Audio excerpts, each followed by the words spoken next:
Close. Turn the light off, please.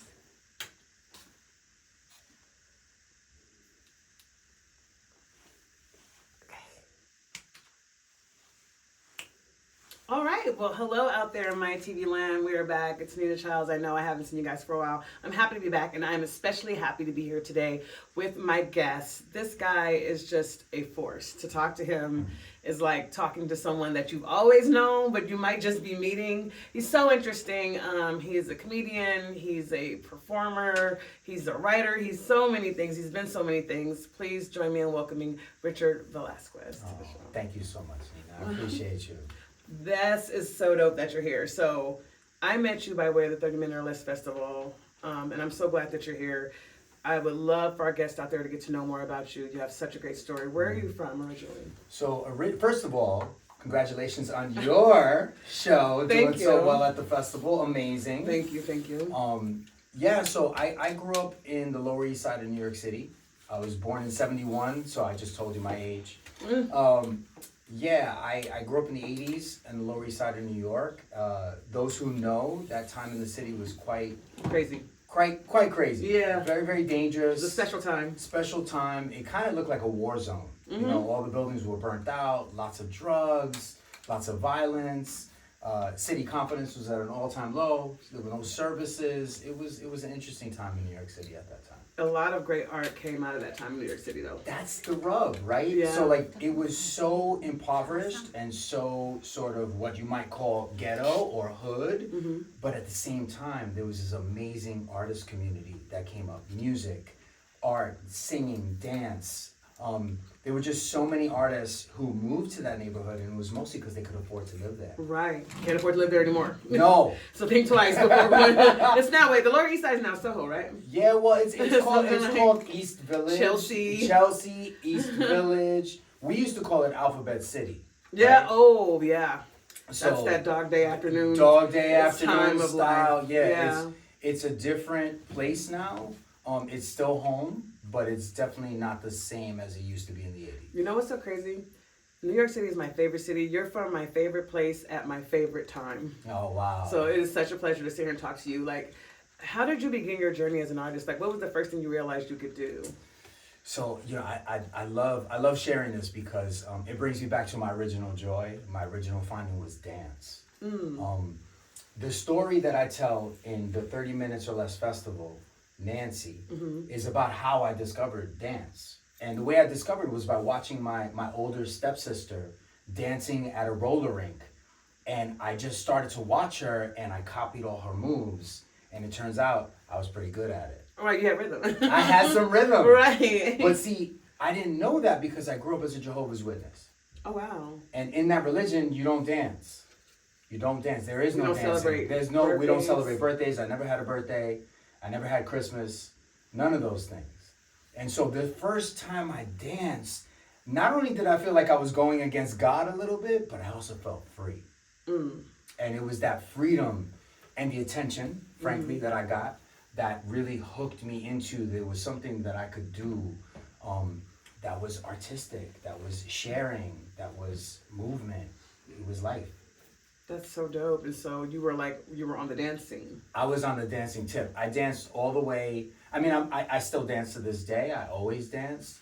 But when I was in high school, there was a program. It was the sister program to the LaGuardia School of Arts in Manhattan, right? Yeah. But in New Jersey, because I went to go live with my dad in Union City, New Jersey. And I auditioned for this program and I got in, which means I would go to classes, regular school classes for half the day. And then I would study dance for half the day. All right. Kind of like the Fame School. Kind of Like like Roxy here in Fame, LA. very much like that. Yeah. I studied ballet, jazz, and modern formally. So you do all that type of dance. I mean, to be fair, I kind of left that behind. I would say I'm more of a modern jazz dancer if I were to formally dance. But what really, really became my passion was club dancing. It was street dancing. You're like on the house scene. I was in the house scene. Before that, there was freestyle. It's more expressive. You're really freestyling with your moves to the music, and you create your own dances. You know that's at the Olympics now. Yes, well, Like- breakdancing became an Olympic sport Yeah. until somebody messed it up. But Oh that's yeah, a whole, we are talking about that's her. a whole nother That was conversation. crazy. That was crazy. Yeah, so you started out as a dancer, and then you went into acting. Yes, so in that program there was an acting program as well, and we kind of meshed classes, right?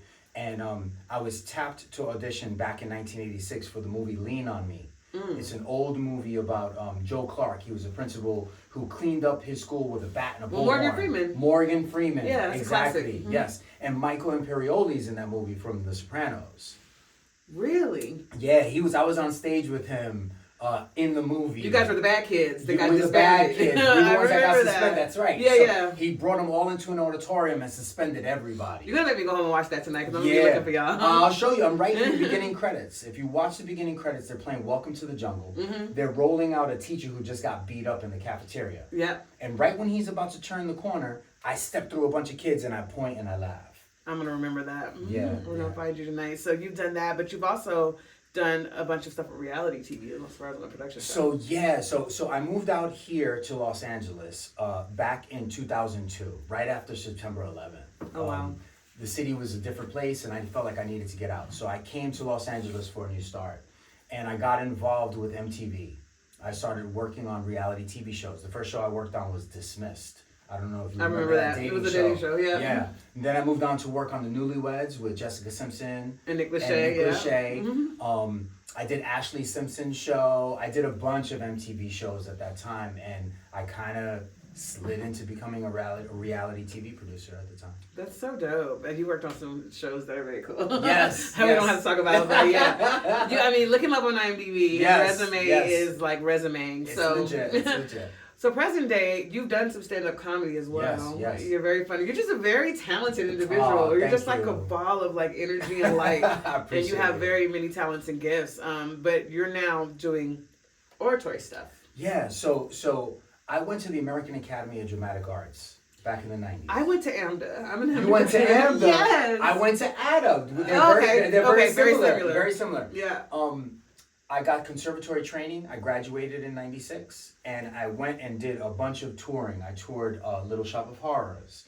I toured some original plays, a play called Rock in the Bronx, traveled to Ireland at that time and did that for a month.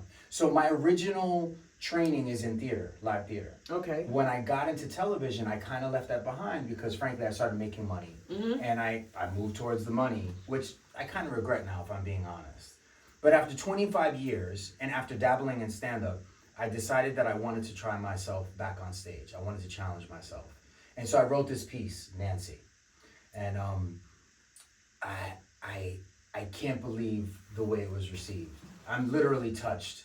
We had an award ceremony, and all you heard was Nancy, Nancy, Nancy. I'm like, who is this white lady, Nancy? And then they keep showing his face, and I'm like, what does Nancy have to do with this Hispanic man? And so Nancy's the name of the show. Nancy is the name of the show, and Nancy is the name of my stepsister. Okay. Who passed away Wow. back in like 2011. But basically, it's how I discovered my love of dance and my longing for approval through our relationship.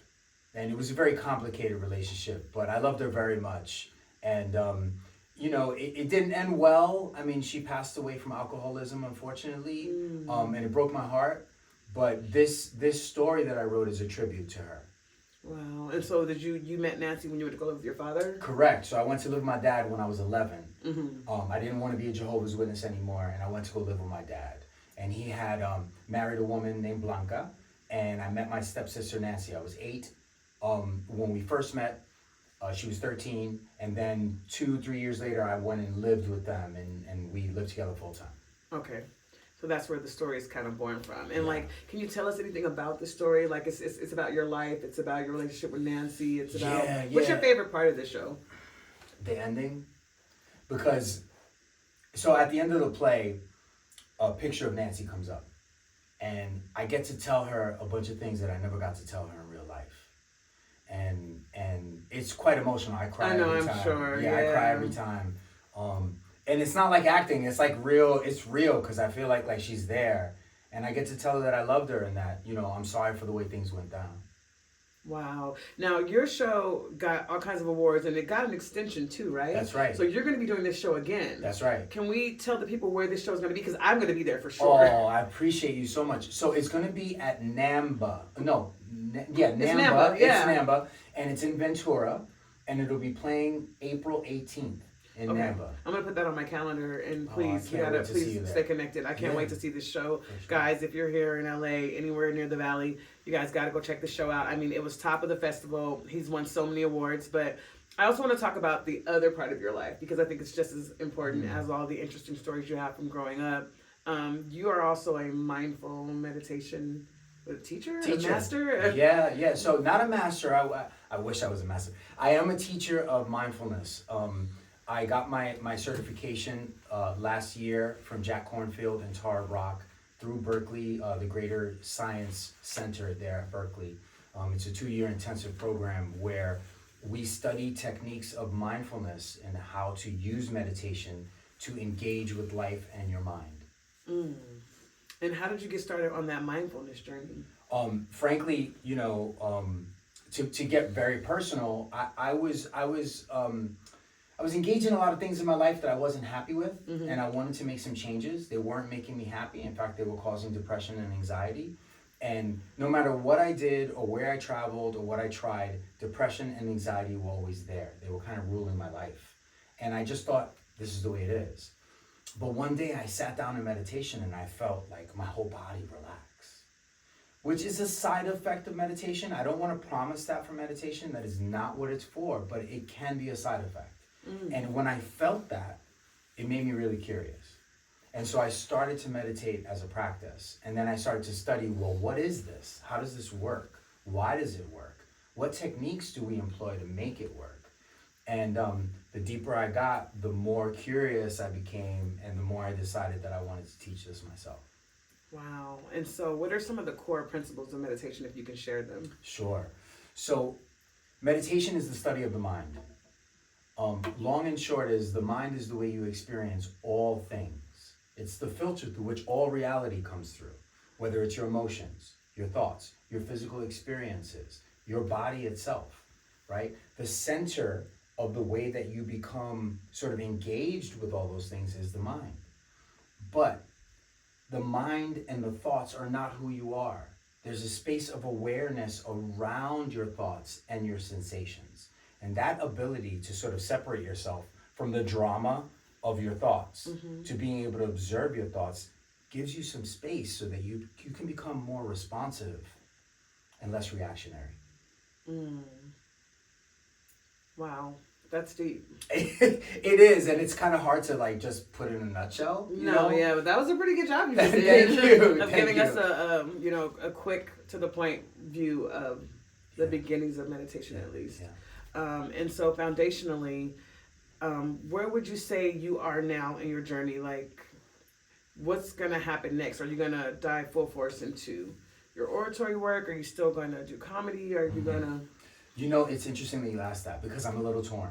Really? I'm gonna continue to do comedy. I love comedy, but And you're good at it. I'm pretty good He's at good it. at that too. I'm He's pretty got good. clips on his social media. He's very funny. I make him laugh, but I'm definitely really being pulled towards. Listen, I have deep gratitude, and I'm humbled by the fact that there was some recognition from the festival, but it's kind of a check mark of like, okay, maybe this is what I need to be doing, right? And so I have a bunch of pieces I've written that I want to cobble together now and turn into a one-man show.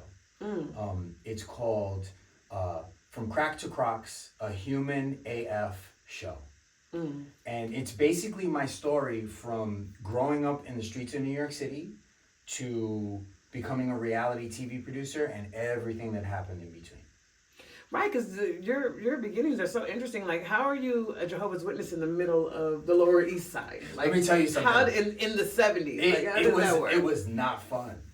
I mean, we stuck out like a sore thumb in the hood. You know, you really? have to wear a suit and tie every day. And you have to go knock on doors. Knocking on doors. Listen, They're like, hey, weren't you just at the club dancing last week? No, that happened later. You know what I Okay. mean? But there's nothing like knocking on the bully's door on Saturday morning and having to Right. see him at school on Yeah. Monday. That is not fun. That's tough. That's tough. Oh my goodness, but it's so interesting. And your work is taking you all around the world. What's one of your favorite places that you've been? Oh wow.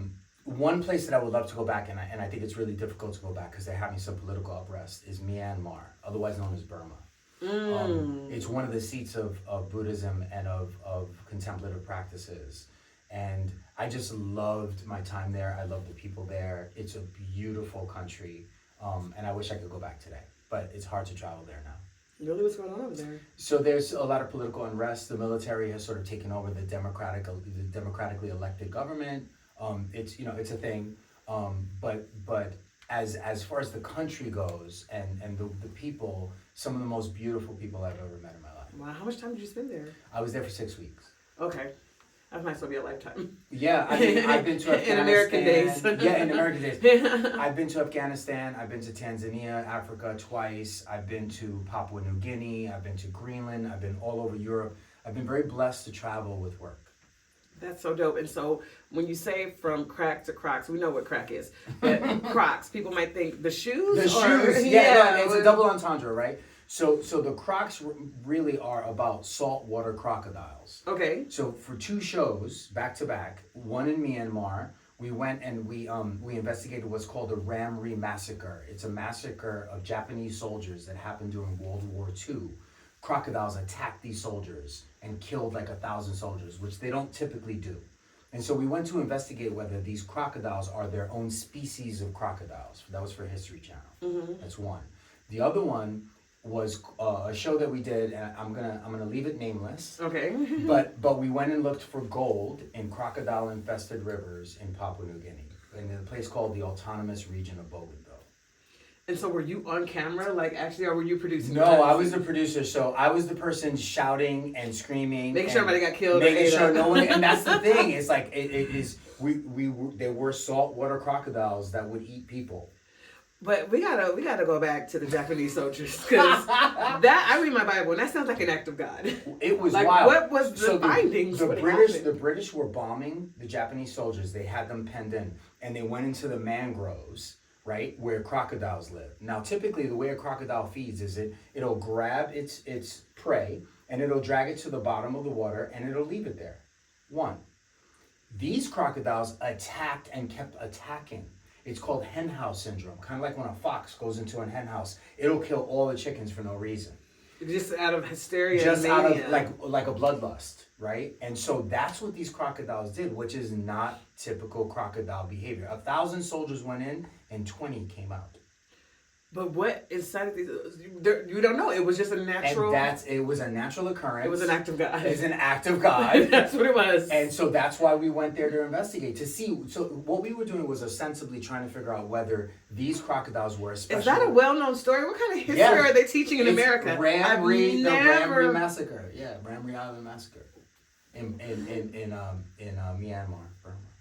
That's insane and so interesting.